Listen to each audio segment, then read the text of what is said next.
हर एक क्रिया का फल जरूर मिलता है। जैसे पानी पियो तो प्यास बुझता है, जैसे भोजन करो तो पेट भरता है, जैसे आप कोई भी क्रिया करो, बहुत चलते हो तो थक जाते हो, नींद आने लगती है, जल्दी के नहीं। तो हर क्रिया की एक प्रतिक्रिया होती है। शास्त्रों में इन प्रतिमाओं में अभिषेक की विधान की कई प्रकार के फल बताए हैं। मैं कई बार आपको ये बताया हूं कि आपको कभी भी कोई भयंकर डर लगे, जैसा कोई भगवान करें कि ऐसा ना हो, लेकिन कभी डर लगने लगे आपको शत्रु का, कभी शत्रु का भय आता है, कोई धमकाता है, भय आता है कि नहीं, कभी रोग भय आता है, रोग का डर, ये रोग मेरा प्राण निकाल देगा, डर आता है क्या? कोई भी प्रकार का भय हो, घर में कुलदेवी की मूर्ति हो जी, चांदी में उसका पत्रा हो, तो फोटो में संभव नहीं अभिषेक, इसलिए बोल रहा हूं। नींबू का रस लीजिए। क्या लेना? नींबू का रस। अमावस्या का दिन होना चाहिए, नींबू का रस लो, अपनी कुलदेवी को अभिषेक शुरू करो। अमावस्या, एकम और बीज 3 दिन करो। तीज के दिन वो डर आप में नहीं रहेगा। ये अभिषेक की महिमा है। जय जय गुरुदेव। समझ रहे हो? ये नींबू का रस से अभिषेक आपके अंदर के भय को समाप्त करता है। किसको समाप्त करता है? अंदर के भय को समाप्त। तो हर एक अभिषेक में जो भी बहुत विद्वान बनना चाहता है, खूब बोलना चाहता है, जिसको बोलना है, क्या करना है? बोलना।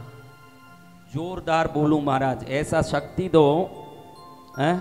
मारो कंठ मधुर ना होई भले, मारो सूर बेसुरो होई भले,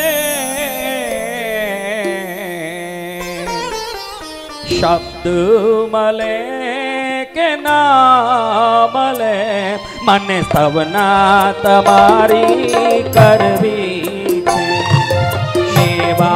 મળે કે ના મળે, મન સેવા તમારી કરવી છે।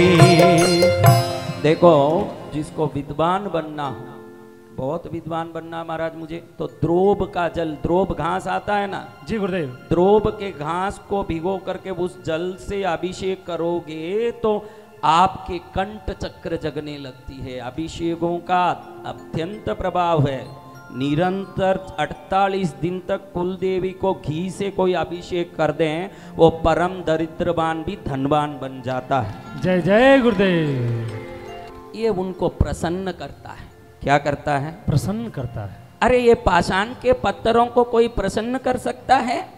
मर जाएं तो हमारा नाम भी मुर्दा है, आप भी कोई प्राण युक्त नहीं हो। मर गए तो जो रामलाल रामलाल कहते थे, मर गया तो कहते हैं बाड़ी को उठाइए, बाड़ी को नलाइए, बाड़ी को ले जाइए, बाड़ी को जलाइए।